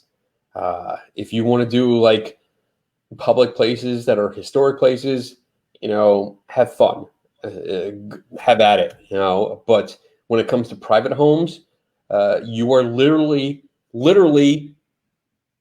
fucking with people's lives. You have the power to manipulate people's perceptions and behavior. And I don't think most groups realize that. Mm-hmm. Well, I think though,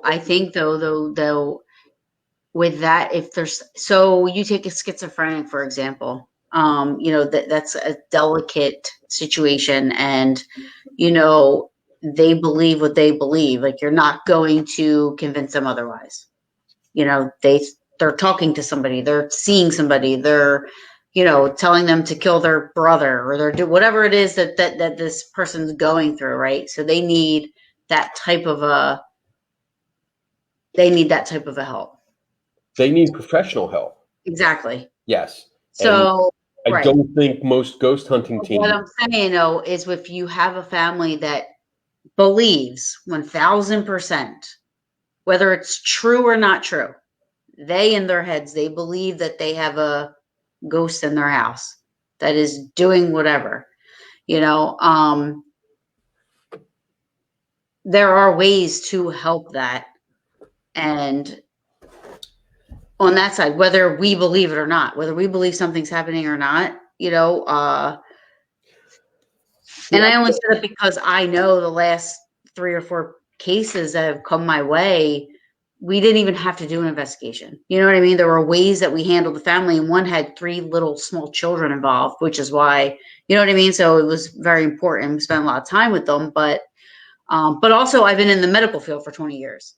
So there are certain things that I know and recognize and see, to whereas if it was out of my league, you know what I mean? Then I like how you specifically reference that if it's out of your league, then I'm kind of getting the impression that you would pass it on. Oh, 1000%. Absolutely, because that's usually my course of action. If I come across somebody, like, I don't mind talking to people, and if you have a problem that is at home and you're not sure what's going on, I don't mind talking to you. Coming to your house is a little iffy to me, and I have a whole bunch of disclaimers like, hey, I need specific claims, I need specific things that I can test, and I will come there and test it, and if I can test it and whatever result I get, that's what I'm giving you, and that's it. But if I come across what would look to me as if it's psychological issues, I am not qualified for that. So Right. I do have people that I can consult, and I'm not talking about just fellow ghost hunters. I Right. have psychologists, Medical people. yes, Yeah. that I can consult, and I say, hey, and I've done it a lot. Tim Vickers is a good friend of mine, and I also do the show on Saturday nights with him. I usually talk to him and say, hey, this is what I'm dealing with. What do you think? And usually his response is like, you need to advise medical attention. Like, Right. you need to talk to a professional. And that's usually my first instinct is, okay, I think something's going on. I'm not comfortable. So as soon as I'm not comfortable, I'm out. Right. And it's for my benefit and for their benefit. And their benefit, for sure. I don't want to get myself in trouble, and I don't want to hurt them or their family anymore. So I will definitely recommend you need to go see your family doctor first. That's your first step. You need to go see them, and then that's where you start. They will tell you where to go from there. Mm-hmm. I can't help you anymore. Yeah, I mean, I remember. I mean, one of the falling out reasons of the group that I was no longer I was a co-director at the time, and the director wanted us to go to a house where it was known the wife was schizophrenic, and the husband agreed that she didn't need her medication. So this woman was off of her medications for weeks on end. I said, there is no way I'm going in there with anybody. I was like, there's no way. I'm like, the woman could walk around the corner. I don't care if right now she's telling you that she understands what's happening. Like, we're there 1 o'clock in the morning. She walks around the corner and has no idea what's going on. She could, I mean, psych strength is like, yeah, like, I don't care how strong. Yeah. When you are when you have that fight or flight response, Absolutely. yeah, if you decide to fight, you are all in, and there's other issues that come with that, and it's a very dangerous situation. So I was went against me, and he's lucky nothing happened to anybody, because he put everybody at risk. Yeah, everybody. Yeah, and there's no reason for that. As soon as you hear that there is a psychological condition, you should stop. Yeah, there's no reason. There's no reason to go there. And then, holy fuck! I mean, if the second thing you hear is that person is off their medication, yes, and the family supports it, so it's like you're not gonna. I get it. Like, I don't like taking medication if I don't have to. But I will. If I'm fucking hurting, you better believe I'll take pain pills. But or rum. But if someone is medically diagnosed with a psychological issue where they really do need medication to balance them out or stabilize them, and they're off of it because they wanted to, and the family decided they wanted to. Yeah, hey, that's the family's decision, but it's also my decision to not get involved. And there should have been nobody involved. Yeah, I mean, they called the wrong service. Like, you can't, you can't fix like let's just say for shits and giggles, like, and I use this as an example to the person to try to, I can't believe I even had to try to explain to the person why we shouldn't go in there. Right. But, I'm like, so if I call in a painter into my house, the painter would be us. The family thinks that they need their house painted. Yeah. We're gonna go in there and paint. But I go in there and I see, oh, there's something leaking. You need to call a plumber first because I can paint, but it's going to keep happening over and over again because you're not getting the plumbing fixed. Right. I was like, they need medications. And then only after that, when they're psychologically stable, if at all possible, you know what I mean? And that's actually a really good analogy. I like that. I'm like, I like really good on that. That was good, Karen. Yeah. The analogy of the painter and the plumber. Yeah. I'm going to credit you if I use that. That's really good. I like that. And it went. Then I was like, I can't do this. Like, it sounds. Right. Yeah. Ooh, we got deep there. We went like from conspiracy theory, flat Earth, you mean a Bermuda Triangle to whatever.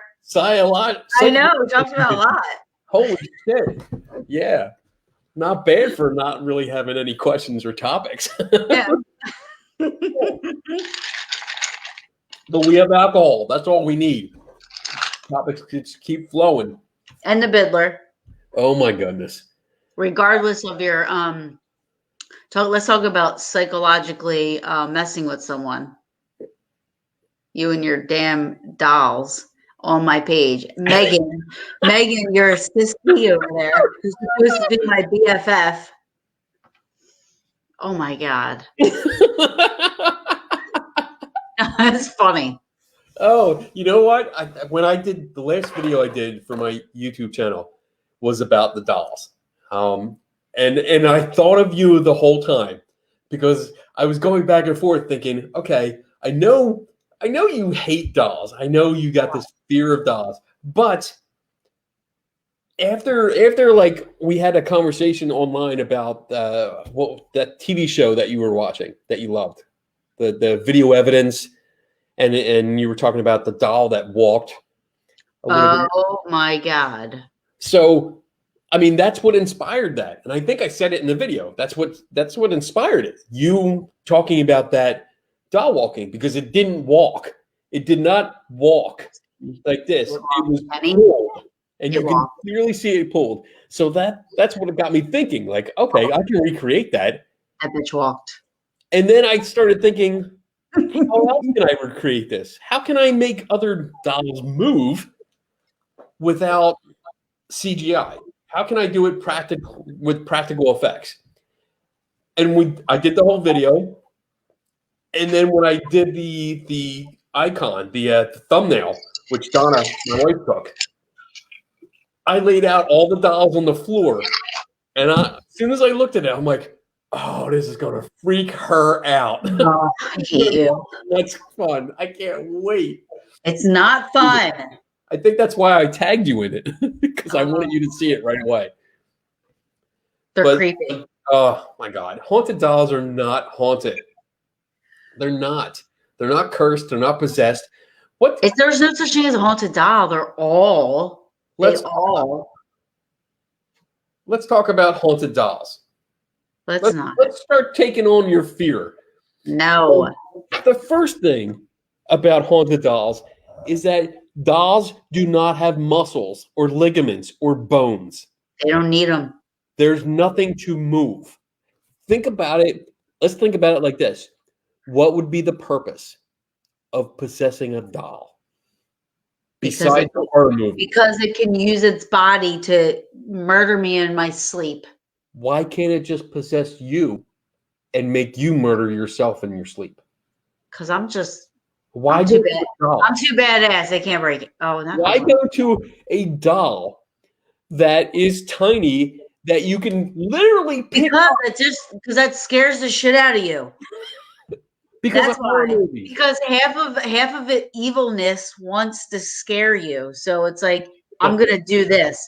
I'm gonna go inside this doll, and that's gonna scare the shit out of that person even more. Oh my goodness. I think if I saw a doll, like one of my dolls, so I would die. I would pee my pants. Literally pee my pants. if one of them stood up and started walking towards me, I would die. At first, I'd be like, "Holy shit, that's really cool! That's really cool. Oh my god!" And then I would be like, "Well, let me get my camera because and then say, "Oh my god, Taryn was right," and I want you to video it and send it to me. No, I want to hear you say I was right. I would think I have plenty of time to do whatever I want because that doll has such little legs. It's going to take forever to walk to me. Excuse me, Michael Myers was really slow too, and he always called up with people. Who? Michael Myers, always slow. That's movie magic. I know that, but he's still caught up. Michael Myers, Jason Voorhees. They're all slow, but they caught up. Slow. They have the movie magic. All they have to do is walk. Boom, they're there. And the dolls have the evil magic. The dolls are just going to walk. I'm going to set up my video camera, and I'm going to look in the camera. I'm going to be like, Taryn, this is for you. And then I'm going to move away. You're going to see the doll behind me, like all these dolls lined up on my back here. Like why, even? And I'm going to walk up, and I'm going to do a fucking football punt, and boom, there goes the doll. Oh, my God. Good, yeah. Gone. We have a question. Uh-oh. Superstitious. Wait, is that really what she looks like? Because if that's her, she's gorgeous. I think so. I'm not sure. Helena, are we superstitious? If you look like, if that's you, you're absolutely gorgeous. Just saying. Are you superstitious? I think you are. Me? Yeah, are you? I don't think so. So I hate the one thing I will say is if I get a receipt and my total is like $6.66, I always buy like a piece of gum just in case. That's a superstition. Just in case. So this is actually funny. There was a guy I know, Russ Dobler, who runs another website about science and comics. He actually was doing an article where he was going around to skeptics, like full-fledged, known skeptics, and asking about if we had any superstitions. So this is my superstition. I only have one that I know of. It's actually a good question for a skeptic. It is because we all have them. We every one of us has one. So mine is that if I go to buy some kind of technology, so if I'm going to go buy like a TV or a digital recorder or even a camera card, whatever it is, I will not pick up the product that's in front. So if it's on the shelf and there's there's 4 or 5 of them in a row, I don't pick the first one. Because for some reason in my head, I think the first one, that's what everyone is picking up, and they're all messing with it. They're all looking at it. And if they can get the box open or do something, they're doing something to that. So I take the second one all the time. I do the same thing. I won't take the first one. Well, I do know why I do it, but because I'm fucked up with that. That's my one crazy. So there you go, Helena. Is that a superstition or is that an OCD? I think. Well, I don't do it with anything else. Like if I go food shopping, once in a while when I do it myself, because my wife lovingly does it for me. But if I go do it myself, I just pick whatever's on the shelf.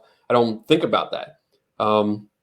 If I buy clothes, I don't pick the one all the way down at the bottom. I just grab the first one. It's only with electronics. Oh. No. Mine's food stuff. Oh. So. Like when I go to the ShopRite, I didn't know you were talking about electronics. Mine's food, like food. Can't like any food. I'll get like the second or the third one because I always worry about people like doing touching it and yeah.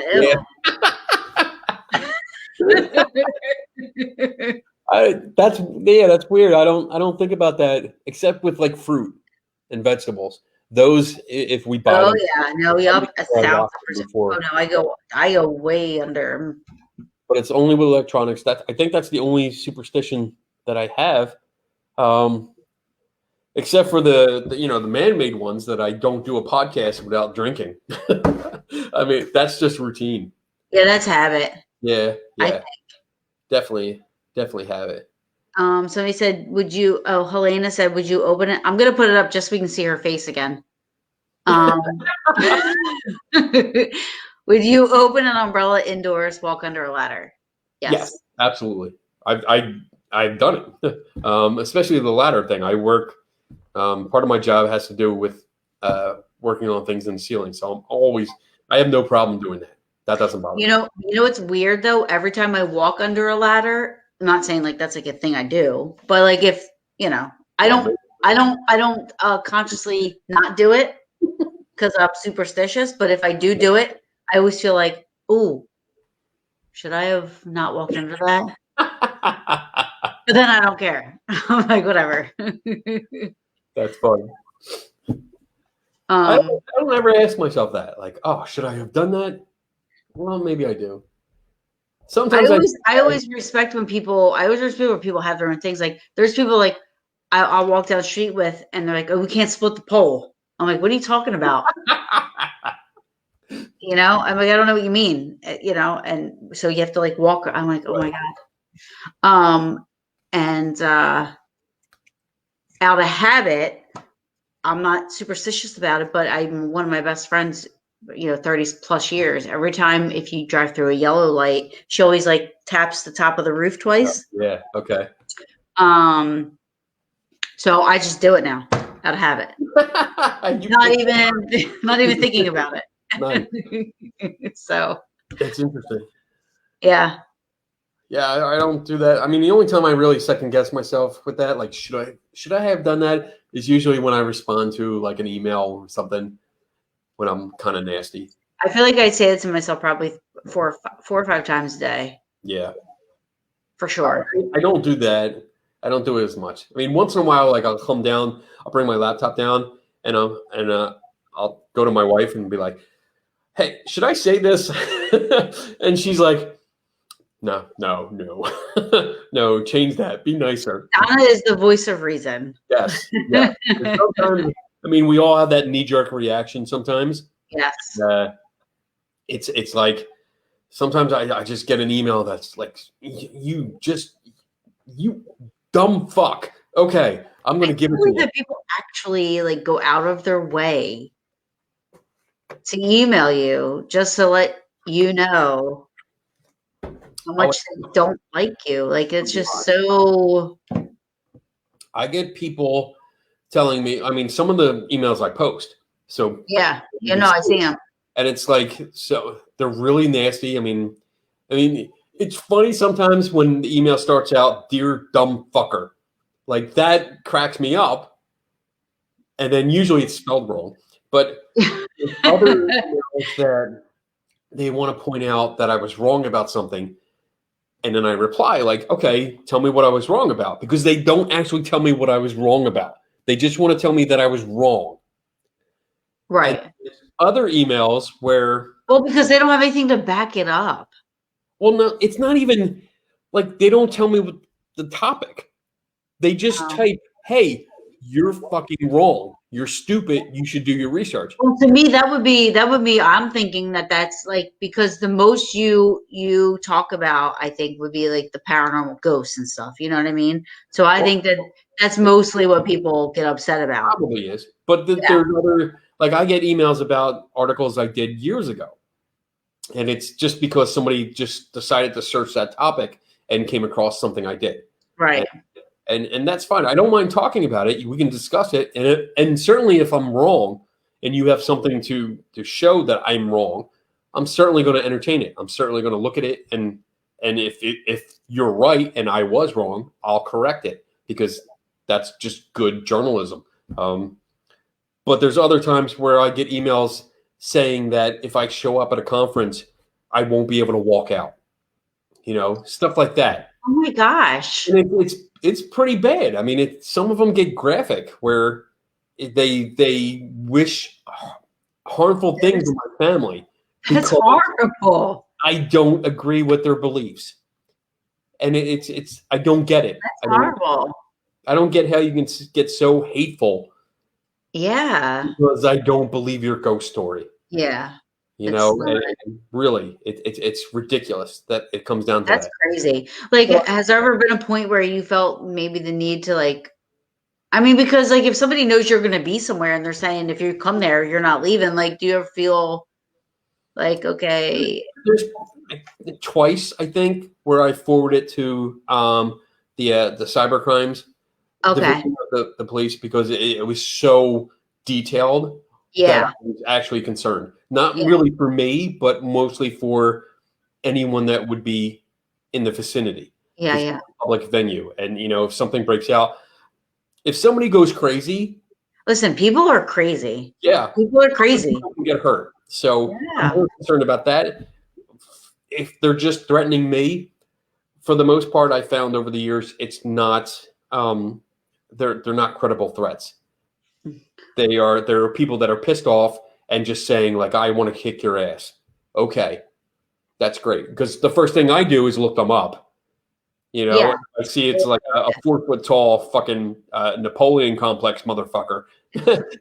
Okay, great. I'll be there at 8 a.m. You No, know, you don't even want to do that. Why? I mean, I just don't understand how. I don't know. I don't know. But it's not something that's going to deter me from doing what I do because I'm not sure can he exist, but I wouldn't threaten him. Thanks, Chris. I appreciate that. Dana wants to I wouldn't know. threaten you to put a curse on you. No. I think people just have done it. I'm sure me. I'm sure. No, if you're out there, if anyone's listening and you are involved in that where you think you can put curses on people, by all means, go ahead. Let me know. Like, contact me. And this can be an experiment. I would love to do that. Put a curse on me. Let me know who you are because I'm not going to, bitch you out or anything. Let me know who you are, what the curse is going to be, and we'll see what happens because I don't believe in curses. Right. But see, now they would say, well, you have to believe in, So then what's the point? right. Like if you're gonna curse me and I don't believe it. And Oh then my goodness, you're getting yelled at. You're getting yelled at. uh-oh. You are getting yelled at.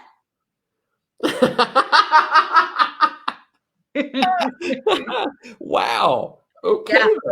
Oh, wait a minute. I'm sorry. Oh, yeah, Malocchio. Ginocchio.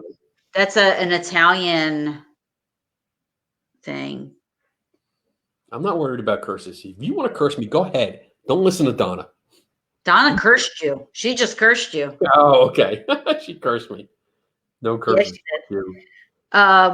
Helena said something else. Let's see what Helena says. Yeah. Like diehard Zach Baggin fans. I'm telling you. I told you, I put that one thing up and this girl for like days when I was like, I was trying to be so professional and so nice. And I'm like, listen, it's good, man. You believe? Did I tell you that I'm officially banned from his museum? Oh, that's so funny. I'm officially banned. You're like my idol. That's awesome. I wrote How so do I much get about banned? him. There were several employees that are no longer employees of his museum because of my articles. Wow.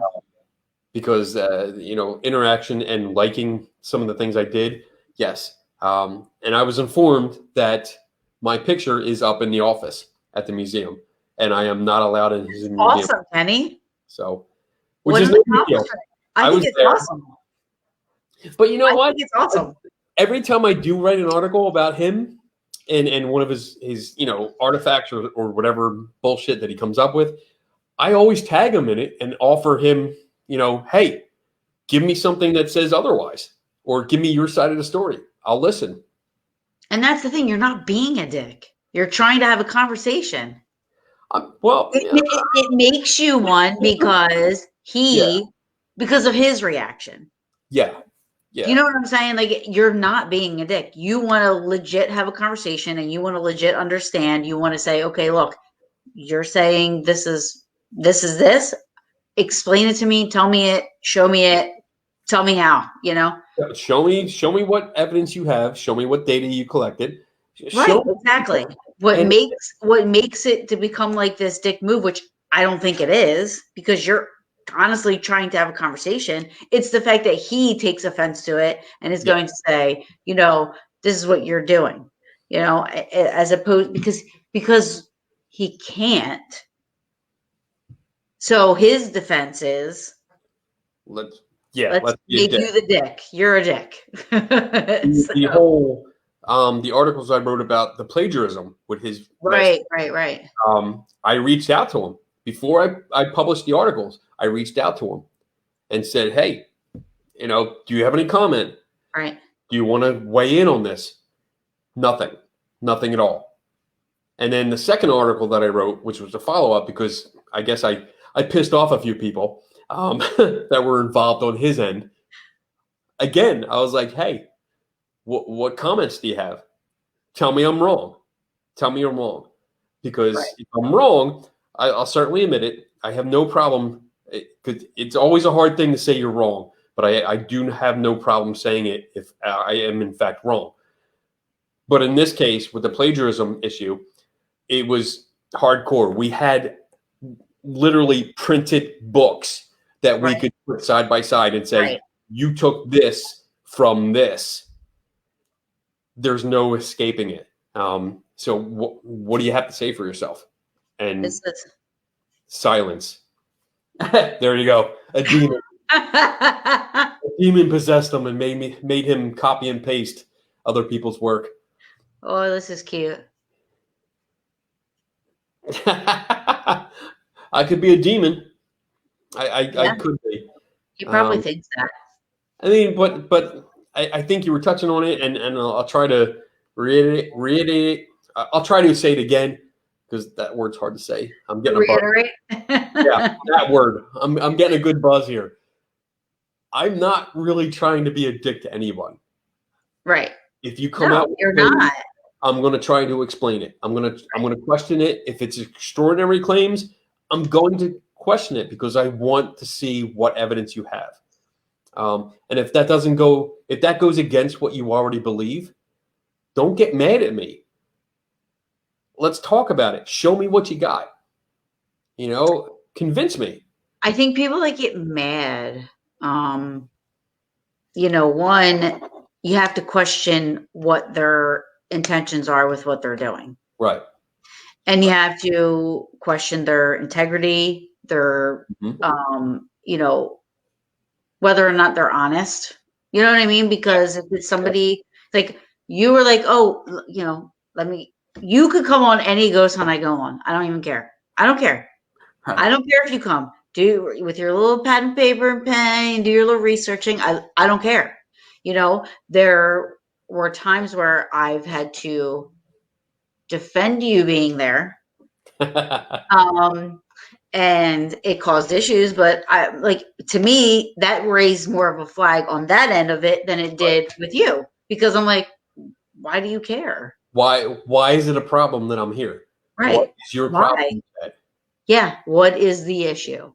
And if they have a problem, because I've seen that before. I've seen that many times where it's like someone has a problem with me and they go to management or whoever's the organizer and wants to complain. But that's not fixing the problem. If you have a problem with me, come to me. I'm right here. Right. Let's talk about it.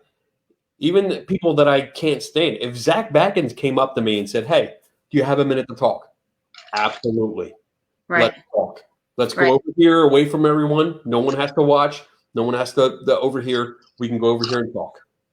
And we'll talk. I'll talk to him for 5 minutes or for 5 hours. Right. If he needs to. And we'll hash out whatever issues. But I'll do the same with anyone else. And that's the point. And you said it. If someone has a problem with me being at an event, that's more of a reflection on their problem, not mine. Absolutely. 1000%. What are you hiding? Right. Exactly. I'm not out to make anyone look like a fool. Right. If you make yourself look like a fool, I may point it out, Right. but that's not my fault. That's still your fault. So. Yeah, for sure. My thing with Zach too. I mean, you know how much Gettysburg is like, my life, and knowing people at the places where they went to, you know, without saying any names or anything like that, but we're very disappointed at how things were handled and how the locations were disrespected and not, and they said they would never have them back, because of the way they were. And to me, I was like, wow. Like one thing I would have to say about everybody that I've personally have gone on an investigation with, whether you believe or you don't believe, you included, everybody, they respect the property, they respect the history, they respect the buildings, they respect what's going on there, and from what I've heard, that was not the case with them. So I was a little disappointed about that, but because you look at it as entertainment, but then behind the scenes you think, it's TV, right? But then when you hear and you're talking to people that that are very, very they were taken back by what they did and how unprofessional they were, Mm-hmm. It's very, when you go to a location, any location, yes, professionalism is key. You have to respect the property. I don't like when I go to a location, I see people just like putting tape on the walls and stuff like that, because you're damaging things. Don't do that. For sure. Be respectful to the place. And oh, good night, Alana. Good night, Alana. Oh, wait. I'm sorry. Definitely be respectful. And I always ask the rules. What can I do? What can I not do? What's well within my realm, or ability to do, like I want to set this up, I want to set that up. Is that okay? If there's ever a question, I always stop and ask. And there's been a lot of places that have accommodated me, which is really, I have a lot of respect for places like Fort Mifflin and White Hill Mansion. Yeah. Selma Mansion. Holy shit. I mean, they let me do whatever I want. Yeah. And sometimes it's to debunk paranormal videos. Right. Or pictures. And it's like, that's a big income for a lot of places now. The paranormal side of things. It's a lot. So it would be understandable if they said, no, I don't want you to come in here and do this. Right. It would take away some of the reputation or the rumors or whatever, but they still do. They still let me come in. I mean, Selma has been great. Dee and Bill, I mean, they've been wonderful because they have these ghost hunting fairs and psychic fairs, and they let a skeptic set up a skeptic booth, like right. front and center. Yeah. So I give a lot of respect to people like that and organizations like that, where, yeah, they entertain the paranormal side, but they let me have a say, and everyone else comes in. I mean, that's nice. It's fair. It's being fair. It's not. But the skepticism has to be a part of what we do. You know what I mean? On that side of it, it has to be a part of it. So, it's hard to accept. I get it. That there's a way of thinking and you get so used to it.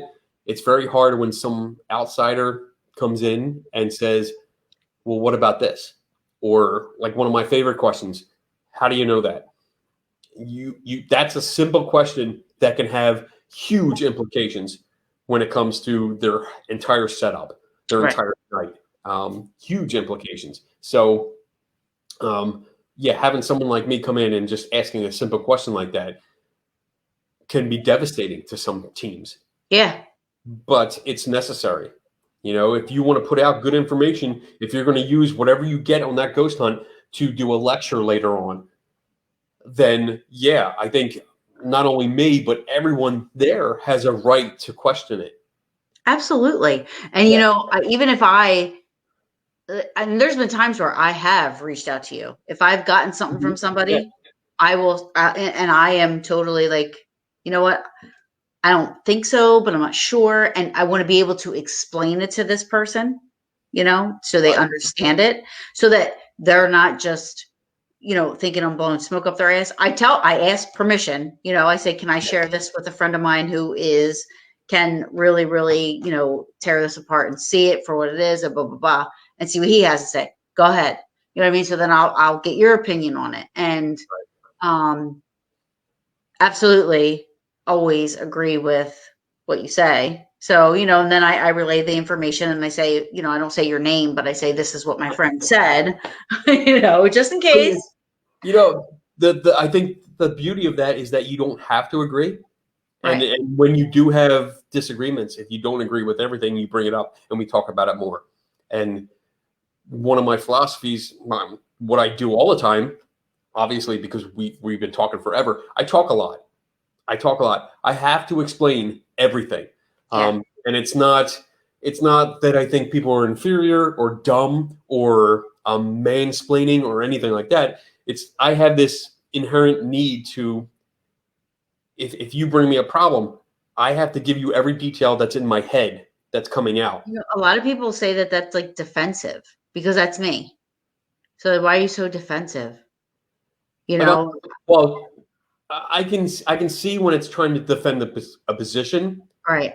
But I'm not just going to say, well, this is what I believe, this is this, and get like angry. It's all right. You want to see some results. You want to see me prove it. So let's do it. Like if you have a photograph that was taken upstairs in Selma Mansion and we're at Selma Mansion, let's go upstairs and recreate it. Did it include the bathtub? Yeah. What? Oh my God. You got me there. You got me. I was like, what the fuck is he talking about? Oh, that's good. The milk-filled bathtub. Oh my God. That was good. All right, good. But yeah, sorry. I'll never down that picture. Nope. But yeah, I mean, we can actually go up and recreate it and go through the steps and say, okay, this is what I'm trying to say. This is what I'm explaining. And these are the steps. You do it. You do it yourself. I'm not going to do it because I think I know what's going on. You do it and go through the steps. And I think that's the best way to teach people, is to have them do it themselves. And then we run through it, and that explains my point. But I do have a habit of talking a lot. I give a lot of detail, and I think that's necessary. So not just blowing up your ass. I'm not just saying, this is what I think, you should believe it. I'm saying, this is what I think, and this is why. Right. So yeah, and that's awesome. And I'm actually very thankful to have somebody like you to go to when, I have questions. Well, anytime you have a question, you are more than welcome to hit me up. Ask for a time and get instructions on building a clock. I'll do that.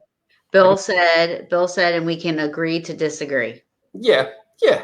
And Bill will disagree with me on a lot of things, which is cool. We still have great fun. We still are great friends.